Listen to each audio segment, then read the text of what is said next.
কত অবাধ্য ভাব পাপভার্গন্ত জনপদকে আমি ধ্বংস করেছি। সেখানে আমার আযাব নাজিল হয়েছে হঠাৎ করে, কখনো রাতে আবার কখনো বা দুপুরে, দিবানিদ্রাও উপভোগ করার সময়।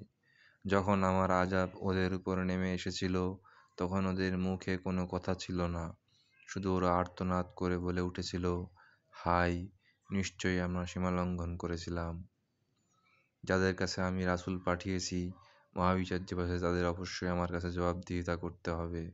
আর রাসূলদেরও জিজ্ঞেস করব, তারা আমার বাণী পৌঁছানোর দায়িত্ব কতটুকু পালন করেছিল আর কতটুকু সাড়া পেয়েছিল। তারপর তাদের সকল কর্মকাণ্ড তাদের সামনে তুলে ধরব। আর তাদের সব কর্মকাণ্ড আমি জানি। আমি তো সেখানে অনুপস্থিত ছিলাম না। সেদিন যথার্থ ওজন করা হবে, সৎকর্মের ফল অর্জিত নেকির পাল্লা তাদের ভারী হবে, তারাই অনন্ত কল্যাণ লাভ করবে। আর যারা ইচ্ছাকৃতভাবে আমার বিধিবিধান প্রত্যাখ্যান করেছিল, তাদের পাল্লা হবে হালকা, তারা হবে চূড়ান্তভাবে ক্ষতিগ্রস্ত।